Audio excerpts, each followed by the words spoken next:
Hello दोस्तों, स्वागत है आप सभी का मेरे चैनल आंसू की पाठशाला में। इस वीडियो में हम लोग बात करेंगे क्लास 10 के एक बहुत ही इंपॉर्टेंट चैप्टर त्रिकोणमिति या ट्रिग्नोमेट्री के बारे में। ये चैप्टर आप लोगों के एग्जाम पॉइंट ऑफ व्यू से काफी इंपॉर्टेंट है, क्योंकि इससे लगभग 10 से 15 नंबर के क्वेश्चन आपके प्रत्येक साल पूछे जाते हैं। और चूंकि ये जो चैप्टर है ये आपके क्लास 10 से ही स्टार्ट हुआ है, इसलिए ये चैप्टर आप लोगों के लिए काफी इंपॉर्टेंट हो जाता है। तो सबसे पहले बात करते हैं कि ये ट्रिग्नोमेट्री जो है ये शुरुआत क्यों हुआ, इसका शुरुआत के पीछे क्या कारण है और क्यों हम इसे पढ़ते हैं।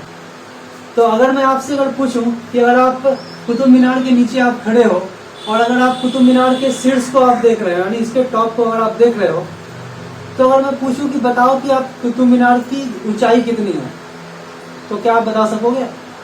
या अगर मैं आपसे पूछूं कि आप और आपका दोस्त दोनों एक नदी के दोनों ओर रहता है, आप नदी के एक छोर पर एक किनारे पर आप खड़े हो और आपका दोस्त दूसरे किनारे पर बने घर के ऊपर छत पर खड़ा है और आप अपने दोस्त को देख करके हाथ हिलाते हो, कहते हो हाय, और आपका दोस्त बोलता है कि मेरे दोस्त बताओ कि तुम्हारे और मेरे बीच में जो नदी है उसकी चौड़ाई कितनी है, तो क्या आप बता सकोगे?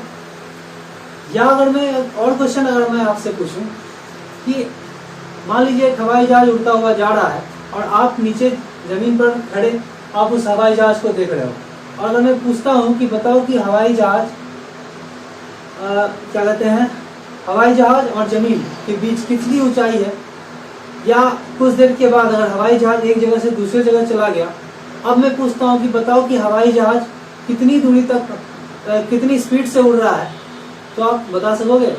तो इन सब क्वेश्चनों का जवाब शायद अभी आपके पास ना हो, लेकिन त्रिकोणमिति पढ़ने के बाद आप ये सब प्रश्नों के क्वेश्चन को देना आप सीख जाओगे। यही है त्रिकोणमिति।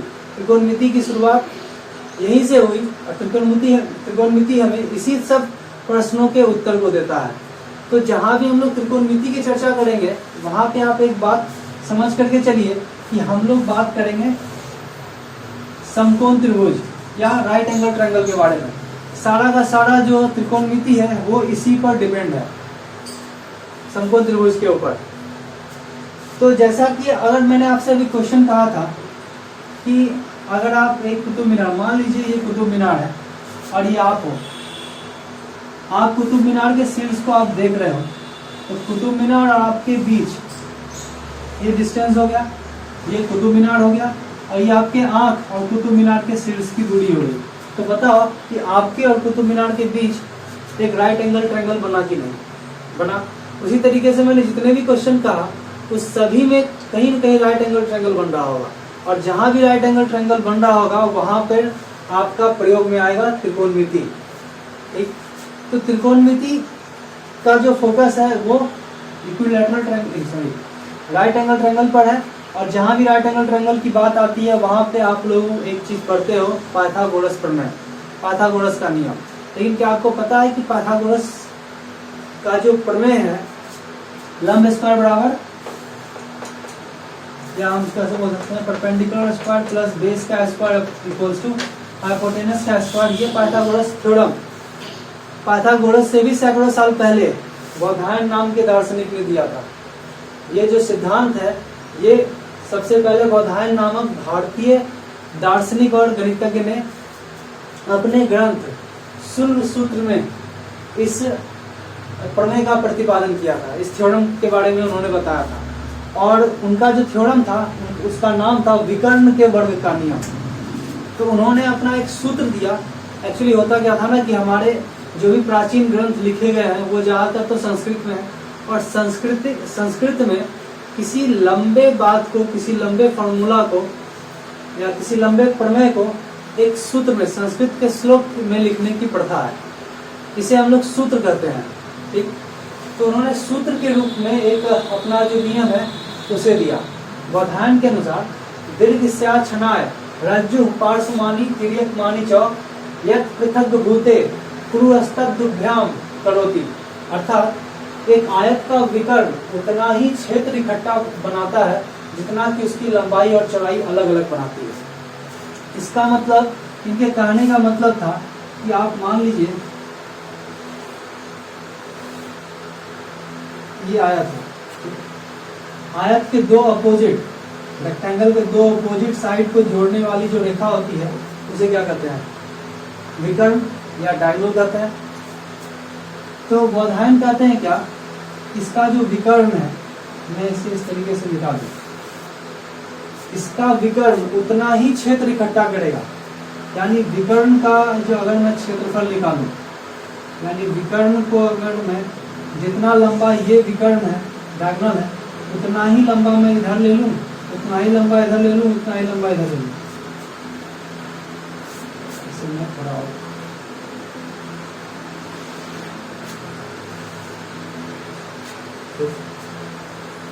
विकर्ण, एक आयत का विकर्ण उतना ही क्षेत्र यानी एरिया इकट्ठा करता है, यानी उतना ही एरिया बनाता है जितने की उसकी लंबाई और चौड़ाई। ये लंबाई जितना है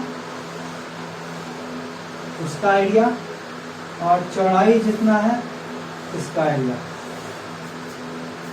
अगर मैं मान लूं इसका लंबाई अगर p है, क्या मान लेते हैं हमने, x है, चौड़ाई इसका y है, और ये जो विकर्ण है, इस विकर्ण की लंबाई में मान लेता हूं z।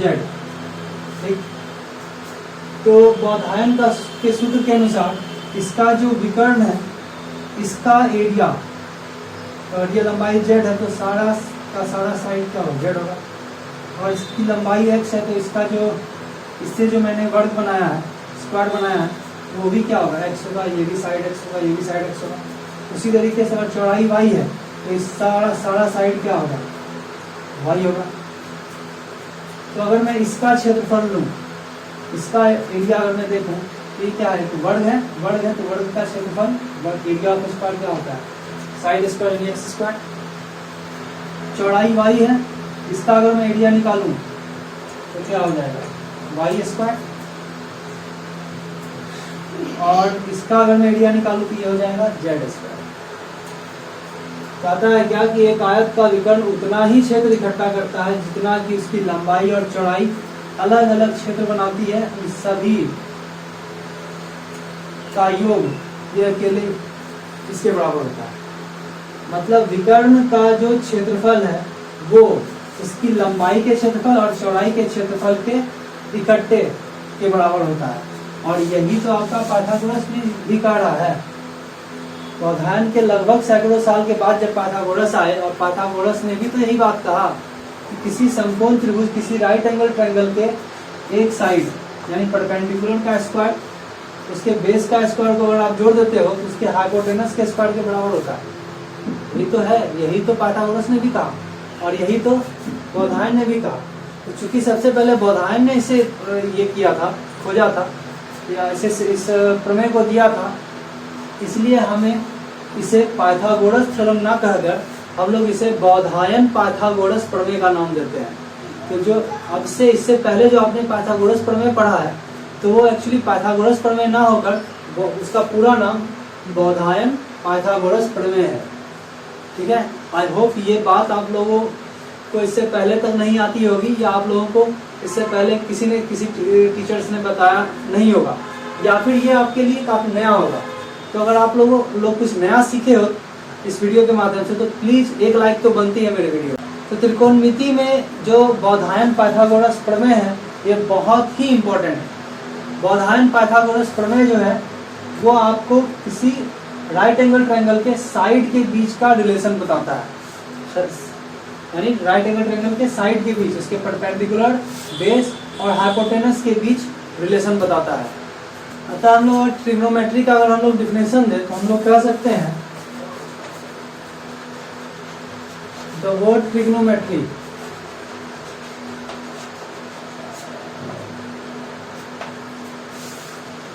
is derived from the Greek word tri means three, gon means side, and metron means measure.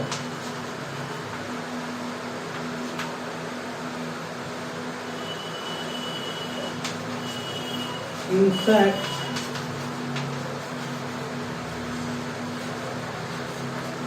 trigonometry is the study of relationship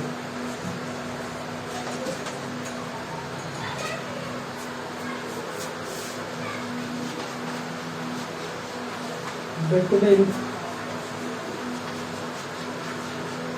the side and angles of a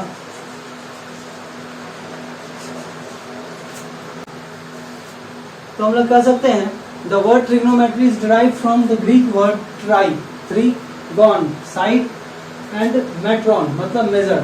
In fact, the trigonometry is the study of relationship between the side and the angle of a triangle. यानी किसी त्रिभुज के कोण और उसके भुजा के बीच के संबंध को बताने वाला जो गणित होता है उसे हम लोग त्रिकोणमिति कहते हैं. त्रिकोणमिति जो गणित है इसका जो प्रारंभ है आर्यभट्ट नाम के भारतीय महान वैज्ञानिक और दार्शनिक तथा मैथमेटिशियन गणितज्ञ ने की थी. तो इसमें उन्होंने क्या किया कि त्रिकोणमिति की में साइड और क्या कहते हैं उसके भुजा और कोण के बीच के अनुपात को निकाला और उसी अनुपात को उन्होंने त्रिकोणमितीय अनुपात कहा. बाद में उनका जो ग्रंथ था आर्यभट्ट का ग्रंथ था आर्यभट्टियम, उसमें उन्होंने इन सारे बातों की चर्चा की थी काफ़ी डिटेल से और उसका फारसी में अनुवाद किया गया आर्यभट्टियम का. वहाँ पे उन्होंने जो इस त्रिभुज के का जो समकोण त्रिभुज का जो कर्ण था और उसके लंब इस दोनों के बीच का जो अनुपात दिया था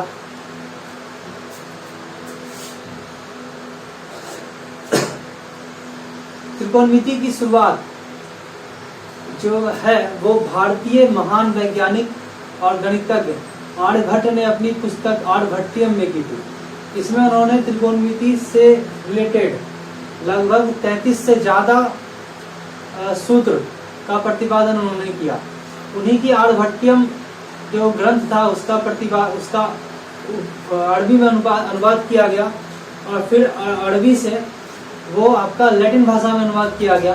फिर उसी के आधार पर जो मॉडर्न ट्रिग्नोमेट्री है वो अस्तित्व में आई. तो जब भी हम लोग बात करेंगे त्रिकोणमिति की शुरुआत की तो त्रिकोणमिति की शुरुआत जो है वो एक रेशियो से होती है जिसे हम लोग ट्रिग्नोमेट्रिक रेशियो कहते हैं. इस समकोण त्रिभुज में आप लोगों ने पढ़ा होगा कि ये जो एंगल है एंगल बी समकोण त्रिभुज का एक कोण तो आपका क्या होता है 90 डिग्री. बाकी जो एंगल ए और एंगल सी है ये दोनों क्या होता है आपस में पूरक कोण होते हैं, कंप्लीमेंट्री एंगल होते हैं. तो ए का कंप्लीमेंट्री सी होता है और सी का कंप्लीमेंट्री ए होता है. और अगर इस दोनों एंगल को आप जोड़ दो तो 90 डिग्री होता है यानी A plus C equals to 90 degree. इसलिए ये दोनों क्या है आपस में कंप्लीमेंट्री है. अब ये भी आप लोगों ने पढ़ा है कि ए के सामने इस ए के अपोजिट जो साइड है बी सी साइड जो है इसे हम लोग क्या कहते हैं परपेंडिकुलर. ठीक. और ए के एडजेसेंट ये जो साइड है इसे हम लोग क्या कहते हैं बेस.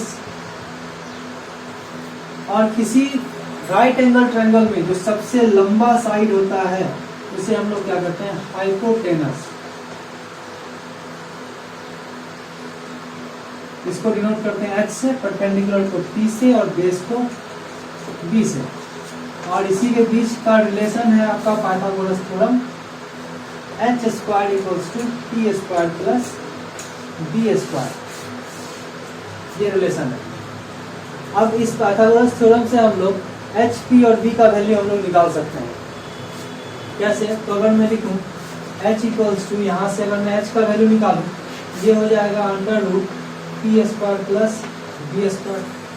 उसी तरीके से अगर मैं परपेंडिकुलर निकालूं तो P इक्वल टू हो जाएगा H² माइनस B². और अगर मैं बेस निकालूं तो ये हो जाएगा under root H square minus P square. ये रिलेशन आप लोग याद रखिएगा, ये बहुत ही इंपॉर्टेंट है और इससे इसका यूज अभी आगे प्रॉब्लम को सॉल्व करने में होगा। उसके बाद मैं इसको मिटा देता हूँ, मैं फिर से बना दूँ सर।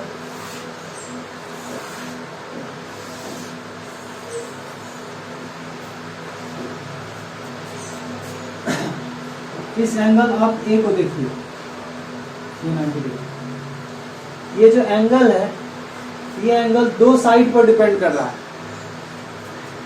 एक AC पर और दूसरा BC पर। इस दो साइड पर डिपेंड कर रहा है ये एंगल, इस एंगल का मेजरमेंट। कैसे? अगर मान लीजिए मैं AB को स्थिर रखूं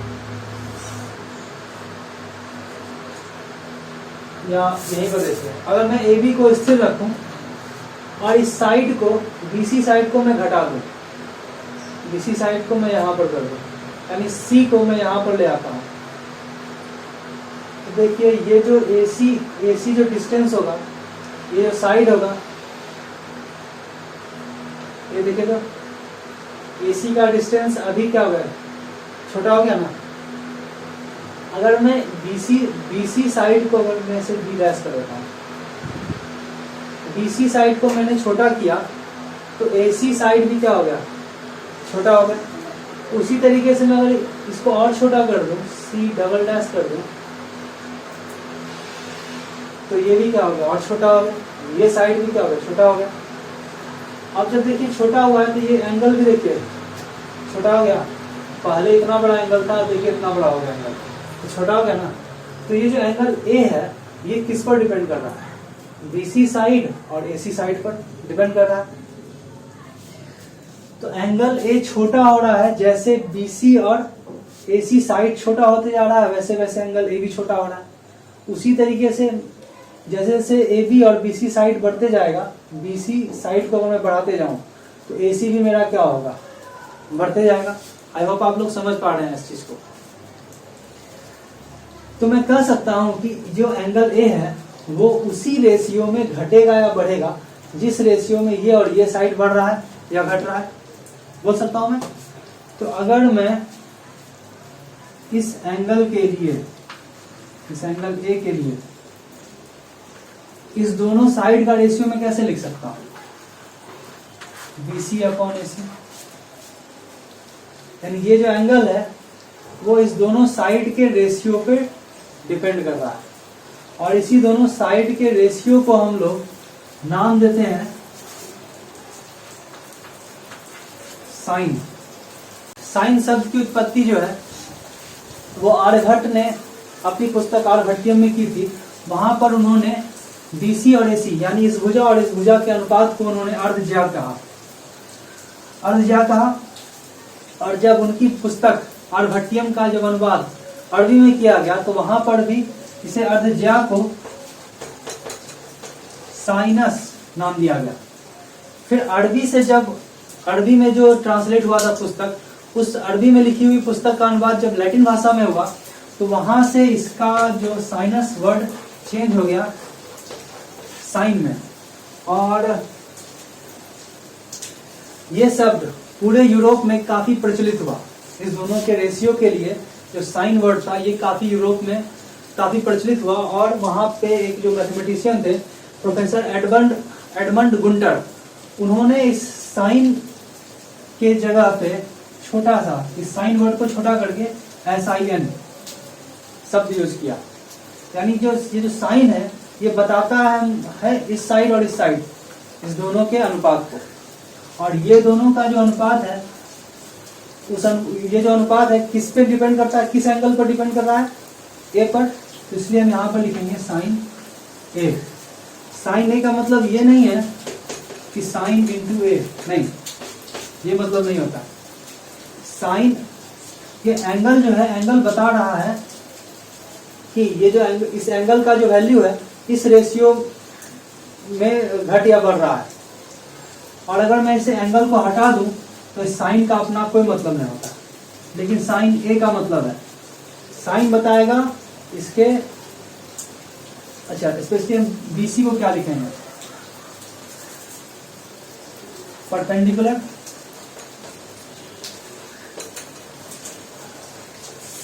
और एसी को क्या लिखते हैं, हाइपोटेनस। या इसी को हम लोग शॉर्ट में लिख सकते हैं, परपेंडिकुलर को पी और हाइपोटेनस को एच। तो पी और एच का जो रेशियो है वो किसके लिए है, इस ए एंगल के लिए, और पी और एच के रेशियो को हम लिखते हैं क्या, साइन। तो साइन ए इसका वैल्यू है इन दोनों का रेशियो। लेकिन अगर ए को अगर हम लोग हटा दे तो साइन का अपना कोई स्वतंत्र अस्तित्व नहीं होता है। साइन ए का अस्तित्व है लेकिन साइन का कोई अपना अस्तित्व नहीं है। ठीक, तो परपेंडिकुलर इस एंगल के लिए, एंगल ए के लिए, एंगल ए के लिए,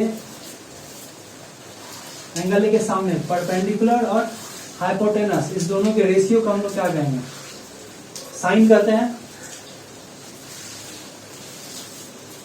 उसी तरीके से cos A equals to AB by AC। AB क्या है, बेस, और AC क्या है, हाइपोटेनस। इसे हम लोग लिखेंगे B बाय H। तो cos A equals to B by AB by AC, यानी base upon height, sorry hypotenuse. उसी तरीके से अगला रेशियो अगर मैं ले सकता हूं tan A इस एंगल के लिए। tan A के लिए एक बार देखिए मैंने क्या किया, परपेंडिकुलर और हाइपोटेनस का रेशियो लिया, इसे हम लोगों ने साइन कहा। उसी तरीके से एक बार मैंने बेस और हाइपोटेनस का रेशियो लिया, उसे हम लोगों ने कॉस कहा। अब इस बार हम लोग क्या करेंगे, परपेंडिकुलर और बेस का रेशियो लेंगे, यानी कि परपेंडिकुलर हो गया आपका BC अपॉन बेस हो गया AB, यानी हम इसको बोल सकते हैं परपेंडिकुलर अपॉन बेस, या इसे मैं बोलूंगा B बाय H। तो ये तीन रेशियो मेरे पास आए,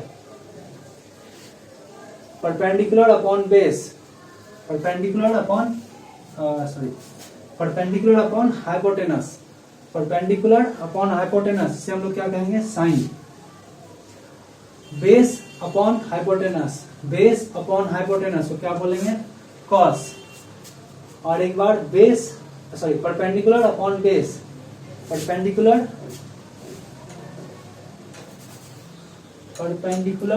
upon base P by B, perpendicular upon base को हम लोग क्या कहेंगे, 10।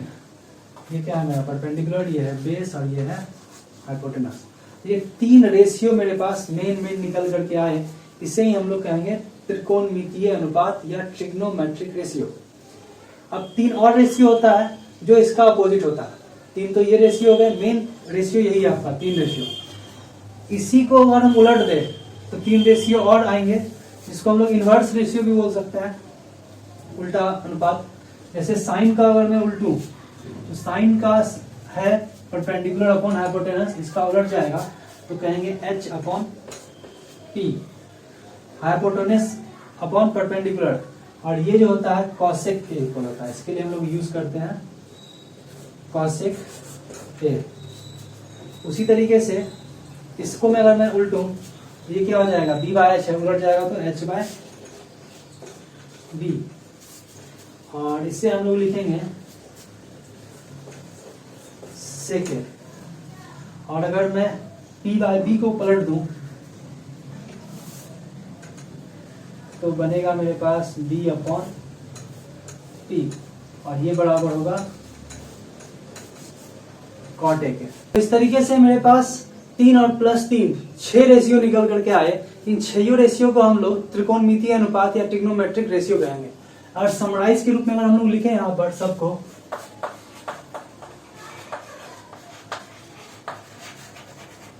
ट्रिग्नोमेट्रिक रेशियो को, तो सबसे पहला जो रेशियो आएगा हमारे पास आएगा साइन।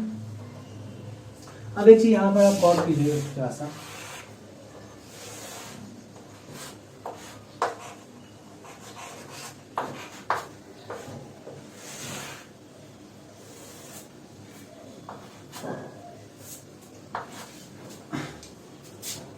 ये जो राइट एंगल ट्रायंगल है, इसमें ये जो एंगल है,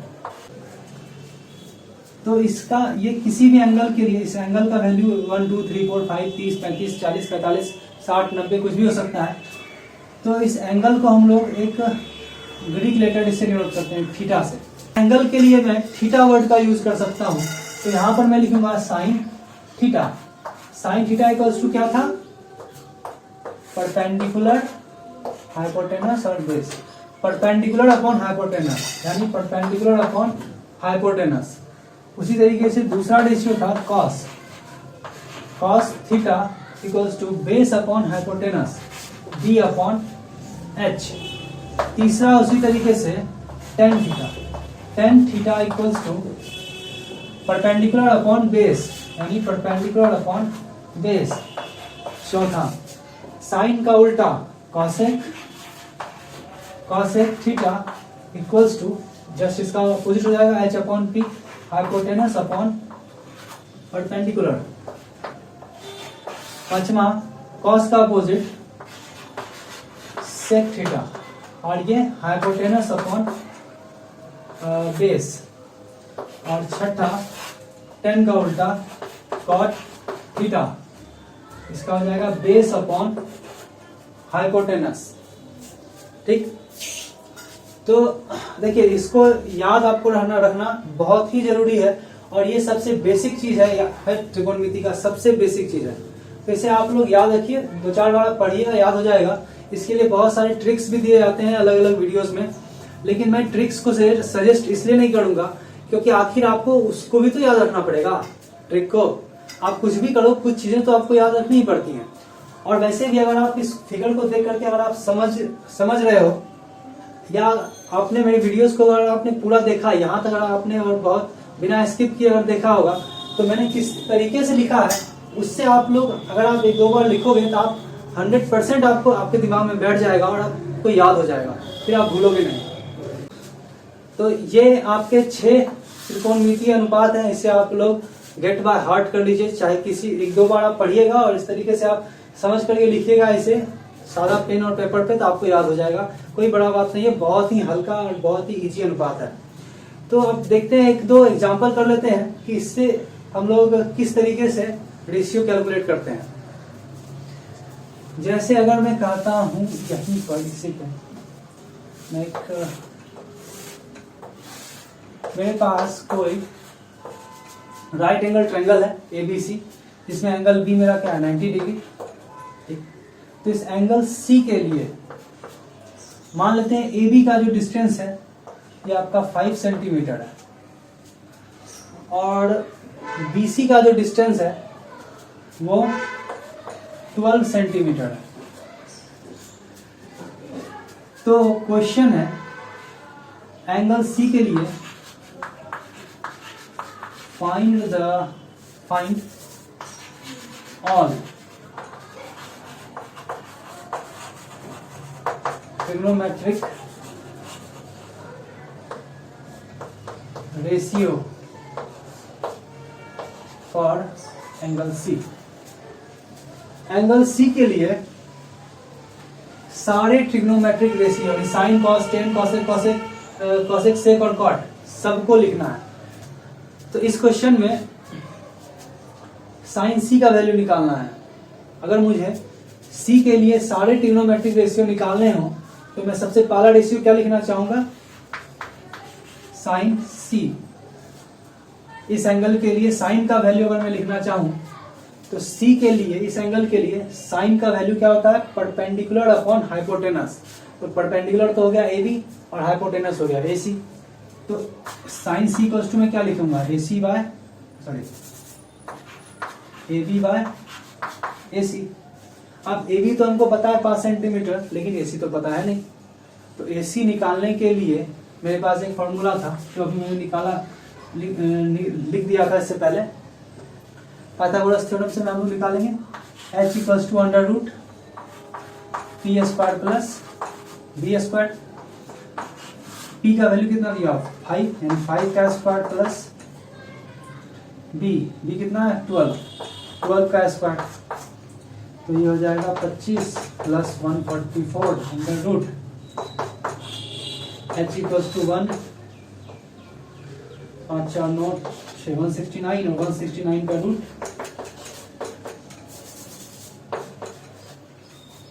13। तो जो हाइपोटेनस है ये कितना आ गया 13। तो मेरे पास तीनों साइड निकल गए। अब आपको सिर्फ रेशियो निकालना है जो कि बहुत ही आसान है। Sine C equals to AB by AC होता है, हम लोग जानते हैं फॉर्मूला से, परपेंडिकुलर अपॉन हाइपोटेनस। तो परपेंडिकुलर है हम लोगों का 5 और हाइपोटेनस अभी हम लोगों ने निकाला है 13, हो गया साइन सी का वैल्यू। उसी तरीके से हम लोग कॉस सी का वैल्यू निकालते हैं, दूसरा trigonometric ratio. Cos theta, theta की जगह सी निकालना है, एंगल सी, तो कॉस सी का वैल्यू होता है बेस अपॉन हाइपोटेनस। तो बेस हम लोगों का 12 और हाइपोटेनस आया है 30, हो गया आंसर। मैं टेन थीटा निकालूं यानी 10C निकालूं, तो ये होता है परपेंडिकुलर अपॉन बेस। यहाँ पे परपेंडिकुलर है 5 और बेस है 12, 5/12 हो गया। ठीक, अब 3 निकल गए तो बाकी 3 तो क्या होता है, जस्ट अपोजिट होता है। तो अगर मैं cos6C निकालूं तो ये हो जाएगा साइन का जस्ट अपोजिट यानी 13/5। दूसरा sec C निकालूं तो sec हो जाता है cos का अपोजिट यानी ये अपोजिट हो जाएगा 13/12। और अगला है cot C निकालूं तो cot जो होता है 10 का उल्टा होता है यानी ये उलट जाएगा 12/5। इस तरीके से हम लोग ट्रिग्नोमेट्रिक रेशियो को हम लोग कैलकुलेट कर सकते हैं। आई होप आप लोगों को समझ में आया होगा इतना ये इंट्रोडक्शन, और यहाँ तक आप लोग काफी अच्छे से समझे होंगे। तो आप लोग एनसीईआरटी का जो पहला एक्सरसाइज है ट्रिग्नोमेट्री का, वो आप लोग घर पे बनाने की कोशिश कीजिए, वो सारा बन जाएगा, बस इसी तरीके से बनेगा। तो अगर आप लोगों को ये वीडियो पसंद आया होगा तो प्लीज आप इसे लाइक कीजिए, सब्सक्राइब कर दीजिएगा और प्लीज ज्यादा से ज्यादा शेयर कीजिएगा। और अगर कुछ सुझाव देना हो तो आप लोग मुझे कमेंट करके बता सकते हैं। तो बने रहिए, अगले लेक्चर्स में हम लोग कुछ और एग्जांपल्स के थ्रू हम लोग समझेंगे इस चीज को, और फिर आगे देखेंगे ट्रिग्नोमेट्रिकल आइडेंटिटीज को कि किस तरीके से हम लोग रिलेशन बताते हैं, और इसके दूसरे फॉर्मूला के बारे में भी समझेंगे। तब तक के लिए बने रहिए मेरे साथ।